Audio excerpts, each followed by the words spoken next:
शैतानुर्रजीम बिस्मिल्लाहिर्रहमानिर्रहीम। अस्सलाम वालेकुम व्यूअर्स। बायोलॉजी का first chapter human digestive system. तो जैसा कि आप जानते हैं कि हमने फर्स्ट चैप्टर बायोलॉजी का ह्यूमन डाइजेस्टिव सिस्टम को डिस्कस करना है। डाइजेस्टिव सिस्टम क्या होता है? जो चीज़ों को डाइजेस्ट करता है, फूड को डाइजेस्ट करता है, उसे हम डाइजेस्टिव सिस्टम कहते हैं। और हमारा डाइजेस्टिव सिस्टम ह्यूमन का ये दूसरे एनिमल्स से डिफरेंट है। तो हमने इसे वन बाय वन जो है ना वो स्टडी करना है, कैसे डिफरेंट और क्या क्या फंक्शंस हैं। तो सबसे पहले हम स्टार्ट करते हैं इंट्रोडक्शन से। Everything our body does like moving, growing and staying healthy depends on nutrients. तो अगर हमारी बॉडी हम मूव कर रहे हैं या ग्रो कर रहे हैं या हम हेल्दी के लिए जो है ना काम कर रहे हैं, तो वो किस पे डिपेंड करता है? वो न्यूट्रिएंट्स के ऊपर डिपेंड करता है। In order to get these nutrients, the food must first be broken down into simpler parts so the body cell can absorb them. तो अगर हमने न्यूट्रिएंट्स को लेना है, उसका क्या तरीक़ेकार है? तो सबसे पहले हमें अपनी फूड को ब्रेक करना पड़ेगा छोटे छोटे पार्ट्स के अंदर, ताकि हम उसे जो है ना वो हमारा बॉडी हर सेल उसको अब्जॉर्ब कर सके। This process happen inside our digestive systems. और जैसा कि हम जानते हैं, ये सारा काम जो है ना फूड की डाइजेशन का, ये हमारे डाइजेस्टिव सिस्टम्स में स्टमक के अंदर जो है ना वो परफॉर्म किया जाएगा, और भी अदर पार्ट्स इन्वॉल्व होती हैं। तो उसके बाद हम नेक्स्ट वाले फर्स्ट हेडिंग तरफ आते हैं। न्यूट्रिशंस क्या होता है एंड इट्स इम्पोर्टेंस क्या होती है। न्यूट्रिशन एक ऐसा प्रोसेस है जिसमें हमारे माउथ से लेके पूरी बॉडी के जो है ना वो डाइजेस्टिव ऑर्गन्स इन्वॉल्व होते हैं, जिसमें फूड की डाइजेशन की जाती है, उससे हम न्यूट्रिशन कहते हैं। और इसके प्रोसेस में होता क्या, हमें न्यूट्रिएंट्स को ब्रेक करते हैं ताकि हमारी बॉडी उसे एब्जॉर्ब करे और अपने फंक्शंस इजीली परफॉर्म कर सके। स्टार्ट करते हैं हम first. Nutrition is how organisms get and use nutrients. Nutrition एक ऐसा प्रोसेस है जो हमें बताती है कि हमने ऑर्गेनिज्म ने कैसे जो है न्यूट्रिएंट्स को यूज़ करना है। It helps them to grow, stay healthy and repair their bodies. ये हमें बताती है, हेल्प करती है कि हमने जो है ना हेल्दी कैसे रहना है, और अपने बॉडी पार्ट्स को जो इन्फेक्शन हो चुका है उसको रिपेयर कैसे करना है। तो वो न्यूट्रिशन से ही होगा। Animals including humans can not make their own food. और जैसा कि हम जानते हैं कि जो एनिमल्स होते हैं वो हेट्रोट्रॉफ हैं, वो अपनी खुराक खुद नहीं बनाते, जैसा कि हमारे पास डेफिनेशन लिखी भी हुई है। Heterotrophic nutrition is a mode of nutrition in which organisms obtain their food by consuming other organisms और ऑर्गेनिक मैटर। तो हेट्रोट्रॉफिक एक ऐसा प्रोसेस है जिसमें ऑर्गेनिज्म जो होते हैं ना वो दूसरे ऑर्गेनिज्म से फूड लेते हैं, या वो ऑर्गेनिक मैटर को जो है ना वहाँ से फूड लेते हैं। तो ये अपनी खुराक हेट्रोट्रॉफिक ऑर्गेनिज्म खुद प्रिपेयर नहीं कर सकते। लेकिन इसके रिवर्स में अगर हम देखें, ऑटोट्रॉफिक ऑर्गेनिज्म या nutritions is a mode of nutrition in which organisms produce their own food from inorganic substances using light और केमिकल एनर्जी। ऑटोट्रॉफिक न्यूट्रिशन एक ऐसा मोड है, एक ऐसा मोड ऑफ न्यूट्रिशन है जिसमें ऑर्गेनिज्म क्या करते हैं, अपनी खुराक प्रोड्यूस करते हैं। कहाँ से? खुद इनऑर्गेनिक सब्सटेंसेस से, जैसे कार्बन डाइऑक्साइड हो सकती है, इस तरह की चीज़ें हो सकती हैं। यूजिंग लाइट भी हो सकती है, और केमिकल एनर्जी, जैसे हमने देखा है कि सिंपल प्लांट जो हमारे पास होते हैं वो ऑटोट्रॉफिक प्रोसेस से जो है ना फूड लेते हैं, मतलब फोटोसेंसिस करते हैं। फोटोसेंसिस में हमें पता है कि जो है ना उसमें क्या होता है कि जो है ना वो कार्बन डाइऑक्साइड मिलती है, ठीक है, और रॉ मटेरियल मिलती हैं, लाइट वगैरह, केमिकल एनर्जीज वगैरह। तो उससे हमारे पास ग्लूकोज की तैयारी होती है, इसे हम कहते हैं ऑटोट्रॉफिक प्रोसेस।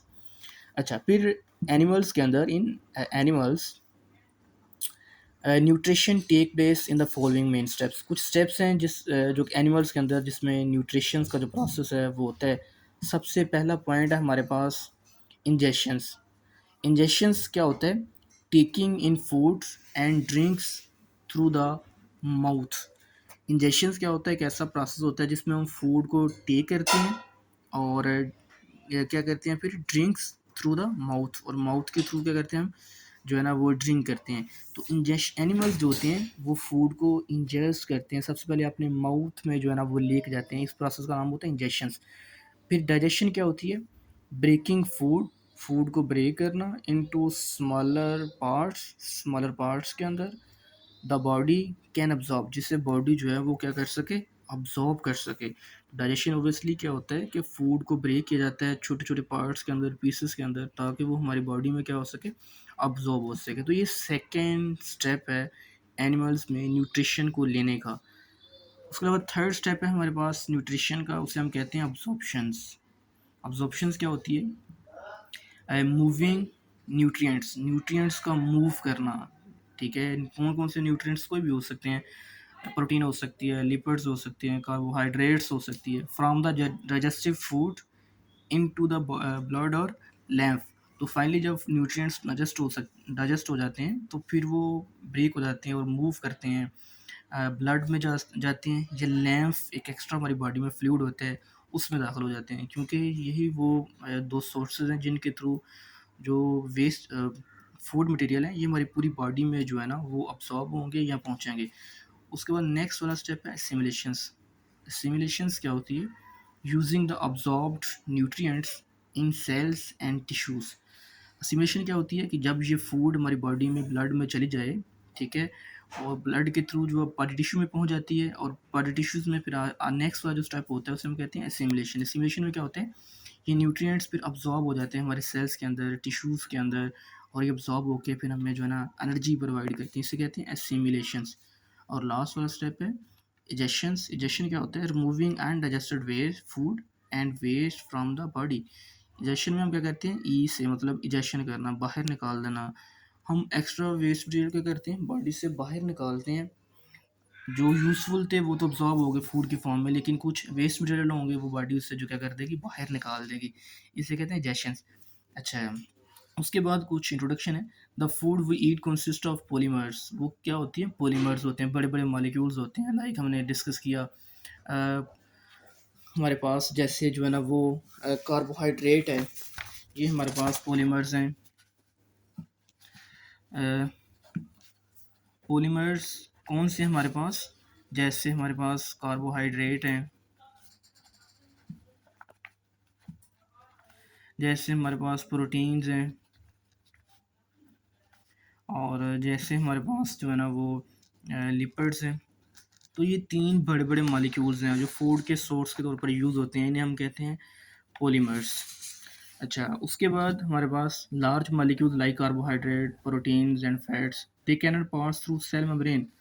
और ये इतने बड़े मॉलिक्यूल्स हैं, इतने बड़े पॉलीमर्स हैं कि ये सेल मेम्ब्रेन, हमारी जो सेल मेम्ब्रेन है उससे क्रॉस नहीं कर सकते। सिर्फ और सिर्फ लिपिड्स लाइक मॉलिक्यूल्स क्रॉस कर सकते हैं, बाकी जो है ना वो क्रॉस नहीं कर सकते। These polymers must be broken down into smaller soluble parts called monomers. तो सबसे पहले हमारी बॉडी क्या करती है, इन पॉलीमर्स को ब्रेक करती है, और ब्रेक करने के बाद छोटे छोटे स्मॉलर और सॉल्युबल पार्ट्स में डिवाइड करती है। उससे हम क्या कहते हैं, उसे हम कहते हैं मोनोमर्स। किस चीज़ का नाम देते हैं? मोनोमर्स। लाइक जिसमें उसमें एग्जांपल दी है, शुगर्स हो सकती है, अमाइनो एसिड्स हो सकते हैं, फैटी एसिड्स हो सकते हैं। तो ये शुगर किससे बनी है? कार्बोहाइड्रेट से बनी है।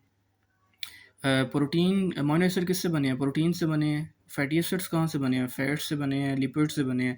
तो वही डाइजेस्ट होके वो छोटी छोटी चीज़ों में कन्वर्ट हो गए हैं, तो उसे कहते हैं हम मोनोमर्स। अगर लार्ज मॉलिक्यूल हैं वो पॉलीमर्स हैं, छोटे छोटे मॉलिक्यूल्स हैं तो वो हमारे पास क्या होंगे? मोनोमर्स होंगे।